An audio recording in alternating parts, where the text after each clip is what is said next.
Olá, queridos, graça e paz, como estão vocês? Tudo bem? Sejam bem-vindos a mais um quadro Examinando as Escrituras. Na última mensagem nós falamos sobre a lei de Moisés, que foi dada por Deus a Moisés para Israel, tá bom? Nós lemos lá o texto de Malaquias 4:4. Deus ordenou a lei por intermédio de Moisés para Israel, a saber, estatutos e ordenanças. Estou querendo bater nesse assunto porque, infelizmente, as pessoas têm dificuldade de entender que não é para você aplicar a Bíblia como um todo na sua vida. Então, por isso, eu uso esse quadro aqui para estar examinando as Escrituras, para estarmos extraindo o que é o Evangelho e o que é a lei. Não se pode ser aplicada para as nossas vidas, principalmente nós, os gentios. Tá bom, meus amados? Então, como eu falei na outra mensagem, as pessoas se utilizam de alguns benefícios, por assim dizer, da lei. Ah, mas está escrito lá em Deuteronômio, está escrito lá no Êxodo, está escrito lá não sei aonde. Ah, você quer viver a lei? Só que a lei, amado, ela não foi para os gentios e a lei também não foi para os justos. Olha que contradição. Eu quero falar aqui para aqueles que estão vivendo uma religião de um modo geral. Você diz que Jesus justifica, o que você é justo em Jesus. Por exemplo, citam até Romanos capítulo 8, versículo 1. Não há condenação para quem está em Cristo Jesus. Ok, legal, não há condenação, né? Aquele que está em Cristo, nova criatura é, as coisas velhas se passaram, né? Ok, beleza. Vocês não citam esses textos fora do seu contexto? Então vocês não acreditam que estão abençoados em Cristo, estão salvos em Cristo? E por que é que vocês recorrem a obras da lei?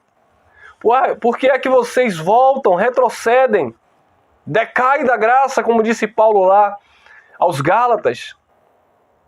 Por que é que vocês tentam se justificar pelas obras da lei, como falou Paulo para Pedro lá em Gálatas capítulo 2, versículo 16? Então, amados, isso é um problema sério.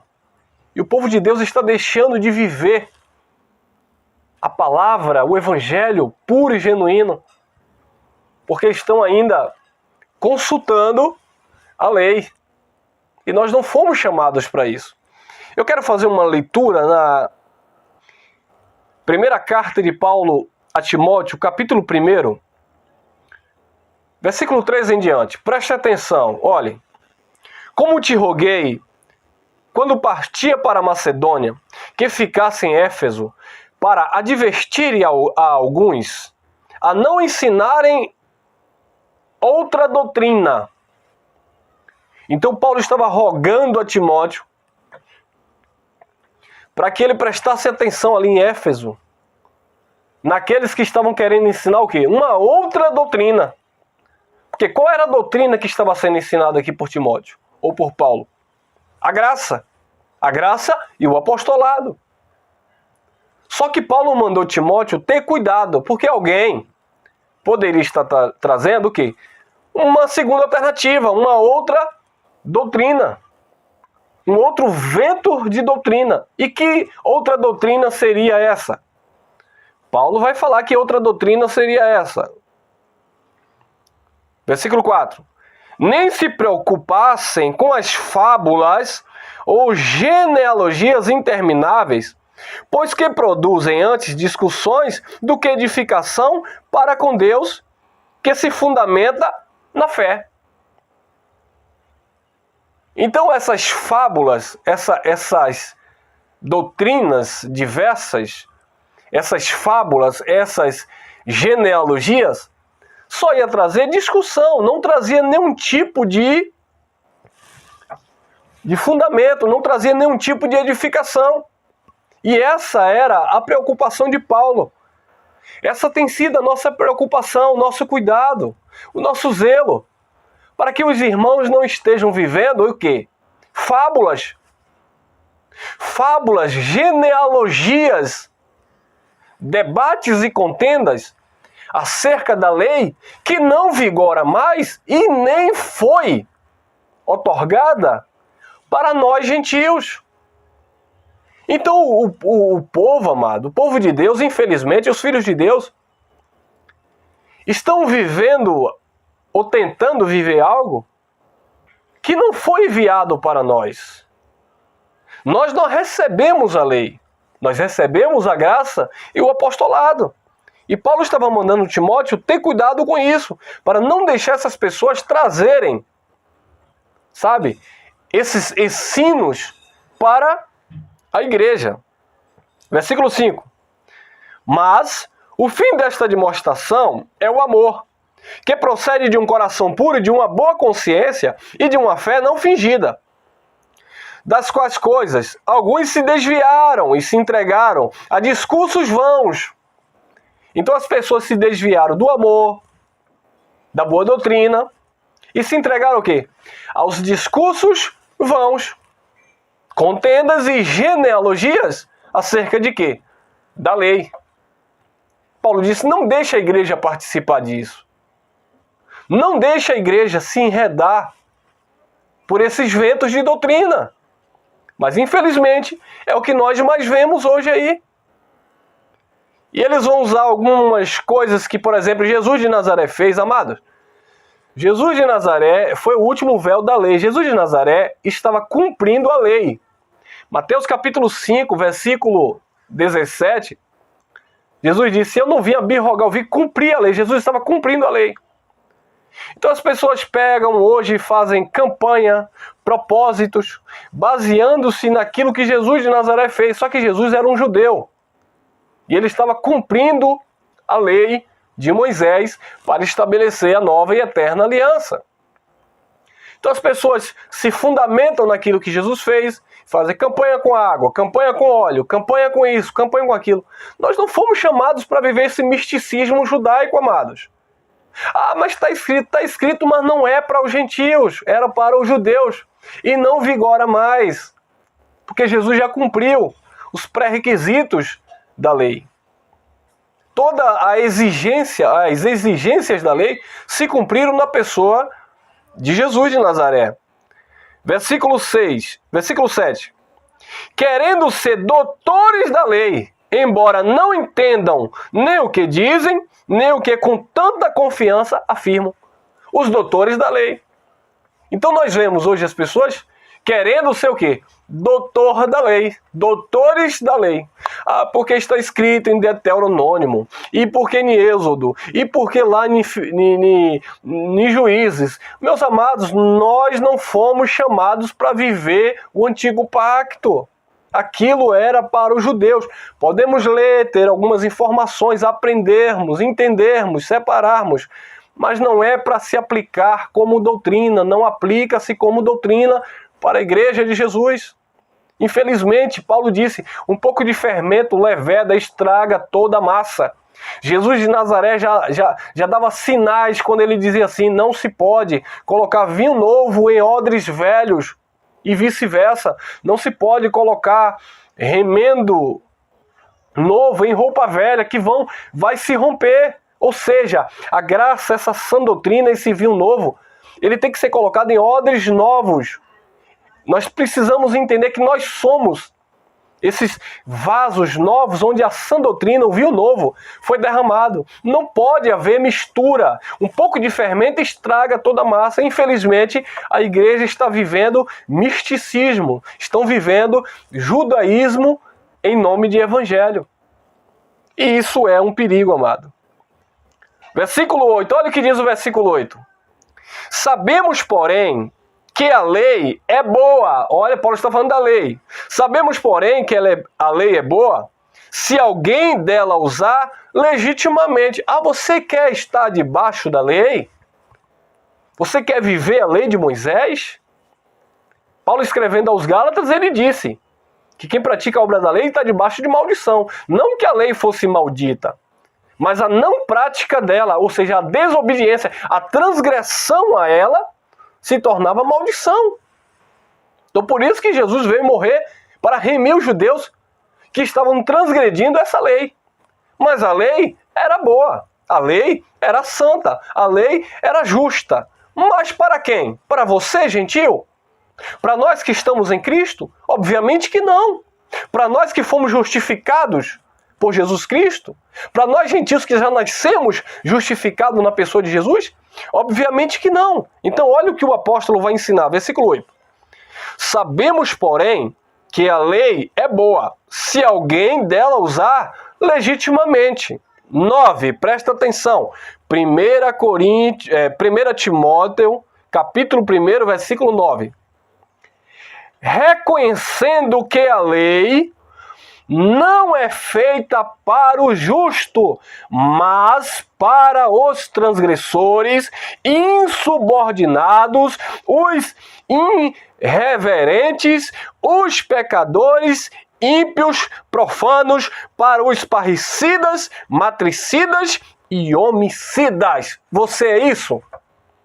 Você que está praticando obras da lei, você que quer viver a lei de Moisés. Ah, não, porque tem que guardar o sábado, porque tem que dar o dízimo, porque está escrito que tem que jejuar, porque está escrito que tem que fazer isso, tem que fazer aquilo. Você que está praticando obras da lei, você que está praticando rudimentos fracos e pobres da lei, você está incluído nessas características porque a lei era boa? Se ela fosse usada legitimamente. Mas olha as características para quem a lei era usada. Reconhecendo que a lei não é feita para o justo. Como é que você diz que Jesus te justificou e você quer viver a obra da lei? Então você não é justificado. Você se vê como um condenado ainda. Reconhecendo que a lei não é feita para o justo, mas para os transgressores. Então a lei foi feita para os transgressores, amados. Para os transgressores, insubordinados, irreverentes, pecadores, ímpios, profanos, para os parricidas, matricidas, matadores de pai e de mãe, homicidas. Olha o 10. Para os devassos, os sodomitas, os roubadores de homens, os mentirosos, os perjuros, e para todo o que for contrário à sã doutrina. A lei é para você, é você que vai me ouvir. A lei é para você que é contrário à sã doutrina. Vocês que estão praticando obras da lei, vocês são contrários à sã doutrina. Vocês que querem se justificar pelas obras da lei, vocês são contrários ao Evangelho. Vocês são opositores ao Evangelho. Vocês são adversários ao Evangelho. Porque a lei era para aqueles que eram contra a sã doutrina. Não tem como você dizer que pratica a sã doutrina e pratica a obra da lei, porque quem pratica, ou quem tinha que viver a lei, eram aqueles que eram contra a sã doutrina. Infelizmente, 90%, 99% dos filhos de Deus, eles são contra a sã doutrina. E o que é a sã doutrina? O Evangelho de Jesus. E uma vez que você é contra esta sã doutrina, você é contra a graça e o apostolado, então você está incluído nessas características de quem tinha que receber a lei. Então a lei era para essas pessoas. Versículo 10. Para os devassos, os sodomitas, os roubadores de homens, os mentirosos, perjuros, e para todo que for contrário à sã doutrina, segundo o evangelho da glória de Deus bendito que me foi confiado. Então, o evangelho da glória de Deus bendito que foi confiado a Paulo, que é a sã doutrina, ele nos tira, nos isenta de toda responsabilidade de vivermos algum tipo de obra da lei. Porque as obras da lei, ou seja, a lei de Moisés, infelizmente os nossos irmãos aí que guardam o sábado, que praticam as obras da lei, infelizmente, eles se enquadram nessas características. Roubadores de homens, transgressores, ladrões, sodomitas, homicidas, mentirosos, perjuros. Então, você que tenta praticar alguma obra da lei, você que tenta praticar a lei de Moisés só porque está na Bíblia, você acha que Deus quer que você pratique, você está se enquadrando a estas características. Agora a minha pergunta, para você que me ouve aqui pela primeira vez, você que pratica obras da lei, Lembrando mais uma vez, a lei são 613 ordenanças. Então você que tenta se justificar por obras da lei, você entendeu agora o conceito da lei de Moisés? Que se você tentar viver a lei, você está fazendo parte desse contexto aqui? Como é que você vai dizer que Jesus te justificou? Você que congrega, você que faz parte de uma denominação. Ah, Jesus me salvou, glória a Deus, mas eu tenho que jejuar, obra da lei. Ah, Jesus me resgatou de toda maldição, mas se eu não me ungir com óleo, se eu não guardar o sábado, se eu não subir o monte, se eu não praticar os atos proféticos, os propósitos, os 7 mergulhos de Naamã, o cerco, né, da muralha de Jericó. O povo está rodando até hoje, amado. Dizendo que Jericó vai cair. Jericó já caiu de hoje e o povo está rodando. Dizendo que a muralha de Jericó vai cair. Vocês estão tentando se justificar por obras da lei. E a campanha da viúva, e a campanha do azeite, e a campanha da farinha, e a campanha da botija, e a campanha disso, e a campanha da semente, e a campanha do sangue do cordeiro. Meus amados, isso era lei. Era para os judeus. Nós não fomos chamados para viver essas práticas, nós fomos chamados para viver a graça e o apostolado, o evangelho do Cristo ressuscitado, que foi inaugurado no sangue de Jesus Cristo. A lei foi entregue por Deus a Moisés para Israel. E a lei era por causa da transgressão. A lei foi dada para este tipo de pessoas que viviam nessas práticas. E agora? Quer praticar obras da lei? Você faz parte desse contexto? Então deixo aqui essa palavra para sua reflexão.